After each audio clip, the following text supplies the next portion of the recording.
और अब आपको हम देश के बेहतर कल के लिए आज पेश हुए बजट की खबरों से खबरदार करते हैं।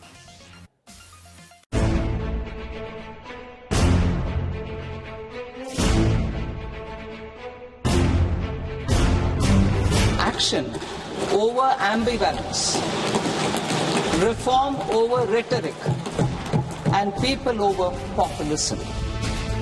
इस बजट में मेक इन इंडिया और आत्मनिर्भर भारत अभियान को नई रफ्तार के लिए महत्वाकांक्षी रोड मैप प्रस्तुत किया गया है।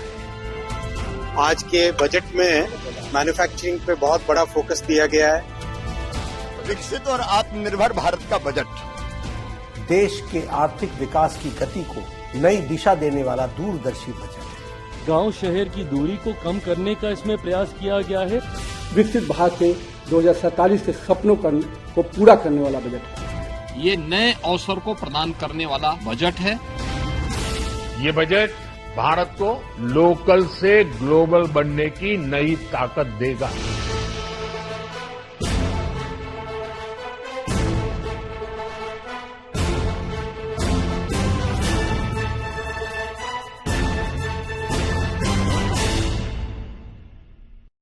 अब तक बजट का मतलब हमेशा यह माना गया कि ऐसी गोली या इंजेक्शन जिससे तुरंत राहत मिल जाए, लेकिन विकसित भारत की सोच के साथ आज देश की वित्त मंत्री निर्मला सीतारमण ने वो बजट पेश किया जिसे प्रधानमंत्री ने वर्तमान के सपनों को साकार करने वाला बताया है, जहां मौजूदा चुनौतियों के चक्रव्यूह को भविष्य में तोड़ने वाला रोड मैप बनाया गया है।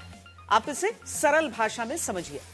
जैसे अभी ट्रंप के टैरिफ की चुनौती है, तो इसके टैरिफ प्रूफ इलाज के लिए टेक्सटाइल पार्क और हब बनाना, दुर्लभ खनिज कॉरिडोर बनाना, कस्टम ड्यूटी घटाना, एमएसएमई सेक्टर को स्पेशल पैकेज और रेल कॉरिडोर से लेकर नए जल मार्ग तक से जुड़े फैसले लिए गए हैं।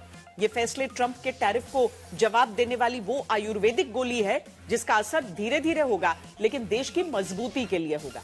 ऐसे ही ऑपरेशन सिंदूर के साथ ही सुरक्षा की चुनौती के लिए डिफेंस बजट 6.81 लाख करोड़ से बढ़ाकर 7.85 लाख करोड़ रुपए कर दिया गया है।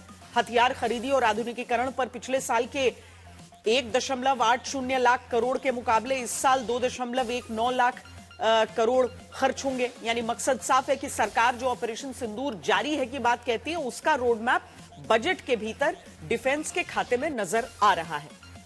इसके बाद आता है आम इंसान जो पूछता है कि हमको क्या मिला। ये बात तो सब जानते हैं कि पिछले साल ही 12 लाख रुपए तक की आय को टैक्स फ्री किया जा चुका है। इसके बाद जो जीएसटी रिफॉर्म हुआ उससे सस्ते दिन लाए गए, लेकिन अब इसी को विस्तार देने वाला रोड मैप नजर आया है, जहां 5 लाख से ज्यादा आबादी वाले टियर 2 और टियर 3 शहरों के विकास के लिए 12.2 लाख करोड़ खर्च करने का ऐलान हुआ। कैंसर की सस्ती दवा की बात आई।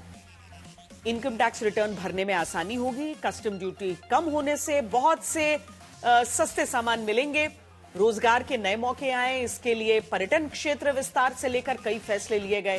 बैटरी सस्ती तो गाड़ी सस्ती की सौगात दी जा रही है। और इसी साल जब देश के 5 राज्यों में चुनाव की चुनौती भी है, तो पश्चिम बंगाल में फ्रेट कॉरिडोर और हाई स्पीड रेल कॉरिडोर का ऐलान आज हुआ है। असम बौद्ध सर्किट और यूरिया कारखाना दिया गया है। केरल तमिलनाडु में काजू नारियल को प्रीमियम ग्लोबल ब्रांड बनाने की बात है। इसके अलावा दुर्लभ खनिज कॉरिडोर भी इन 2 राज्यों से गुजरेगा। पर्यटन के लिए भी नए ऐलान किए गए।